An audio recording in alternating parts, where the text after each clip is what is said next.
Olá, bom dia. Hoje nós vamos dar continuidade ao estudo do hemograma. Vamos falar hoje de outra parte do hemograma que é conhecido como leucograma. O leucograma nos fornece dados sobre o número de leucócitos, ou também conhecido como glóbulos brancos. Os leucócitos eles são responsáveis pela defesa do nosso organismo. Quando existe um aumento do leucócito, isso se deve basicamente a uma resposta do nosso organismo para nos defender de possíveis processos infecciosos. Isso é chamado de leucocitose. Quando existe uma redução do número dessas células de defesa, nós temos um quadro chamado de leucopenia. Existe basicamente três grupos de células que nós poderíamos diferenciar, que são os leucócitos granulócitos, os linfócitos e os monócitos. Os granulócitos, eles são ditos dessa forma porque contêm no seu interior múltiplos grânulos no seu citoplasma. Existe uma variação de acordo com o tipo de corante que é utilizado para a identificação dessas células. Por exemplo, nos granulócitos que são corados por corantes neutros, eles são identificados neutrófilos. Os corantes básicos, os basófilos, e os corantes ácidos, os acidófilos, ou também conhecido como eosinófilos. Então, leucócitos granulócitos são neutrófilos, basófilos e eosinófilos. E ainda, dentro dos leucócitos, nós temos outras células, que são agranulócitas, que são os linfócitos e os monócitos. Por que isso é importante? Porque essas células são diferenciadas no leucograma. Isso vai definir o tipo de infecção que esse paciente pode estar acometido. É muito importante a gente também entender que no leucograma nós temos dois dados que são importantes, que é um dado percentual, ou seja, em porcentagem, e um dado real, que é o número de células realmente que são encontradas nesse exame. É importante o profissional se atentar a esses dados, que são informações relativas, né, que são os dados percentuais, e informações absolutas, que são os dados reais do número de células. Por quê? Porque a variação num grande número de uma determinada série dessas células pode acarretar numa interpretação, às vezes, errônea. Outra coisa importante, que, de acordo com o tipo de célula, nós temos uma porcentagem. A célula mais volumosa no leucograma são os neutrófilos. Eles estão variando em torno de 40% a 70%. Isso é um dado relativo. Por que é relativo? Porque alguns laboratórios podem nos fornecer outras porcentagens. O que é importante também o profissional saber? Que não é necessário você basicamente decorar esses números. No próprio hemograma, no próprio leucograma, essas informações elas são passadas.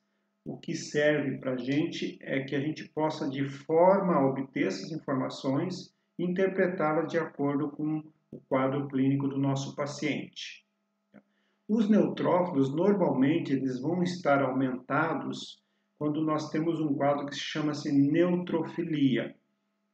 Então, quando algum exame forneceu uma leucocitose, ou seja, aumento de leucócitos associado à neutrofilia, significa que esse paciente apresenta um aumento dos neutrófilos. Isso normalmente acontece em quadros de infecções agudas, que são infecções normalmente bacterianas. Quando nós temos um quadro de eosinofilia, nós temos um aumento dos eosinófilos. Isso normalmente acontece em pacientes que são acometidos por quadros parasitários, principalmente verminoses. Um outro grupo de células são os basófilos. Apesar de eles estarem representados numa quantidade muito inferior, normalmente o seu aumento ou basofilia vai se dar em momentos em que o paciente apresenta quadros alérgicos. Um outro grupo de células que é extremamente importante são os linfócitos. Nós temos basicamente dois tipos de linfócitos, os linfócitos B e os linfócitos T. Essa variação de tipos de linfócitos se dá basicamente devido ao local onde eles ocorrem, onde é ocorrido, na verdade, a sua maturação. Os linfócitos T, eles têm a sua maturação nos órgãos linfóides, principalmente no timo. E os linfócitos do tipo B estão localizados em outras partes, principalmente a medula óssea do nosso paciente. Essa variação de células desses linfócitos normalmente varia em torno de 20 a 50%. E quando ocorre o aumento, a gente chama-se de linfocitose, ou seja, linfocitose, aumento de linfócitos, e linfopenia, redução desses linfócitos. Importante saber, em quadros leucêmicos graves, nós teremos uma linfocitose. Isso é extremamente importante. E nós também temos o que a gente chama de outro grupo de células, que são os monócitos. Nós temos a monocitose, que é o aumento, e a monocitopenia, que é a redução também dos monócitos. Diante do que a gente apresentou, o que é importante a gente se atentar? Infecções extremamente agudas, bacterianas, nós temos o aumento de neutrófilos. Quando nós temos um quadro infeccioso onde existe o que a gente chama também de desvio à esquerda, esse termo muitas vezes é utilizado na comunidade médica, significa que nós temos uma quantidade enorme de células jovens, de neutrófilos jovens. Por isso em alguns exames nós podemos encontrar mais duas terminologias, que são os bastonetes ou bastonados, que seriam os neutrófilos bastonados ou bastões, e também temos os segmentados. Por que eles são ditos dessa forma? Segmentados porque eles apresentam vários núcleos ou núcleos lobulados. Por isso que os granulócitos também podem ser chamados de polimorfonucleares, porque o núcleo deles apresenta uma variação bem distintas dos linfócitos e dos monócitos. Isso é extremamente importante. Então, quando a gente se fala que tem um desvio à esquerda, significa que o exame está apresentando uma grande quantidade de bastões. Os bastões são os neutrófilos jovens.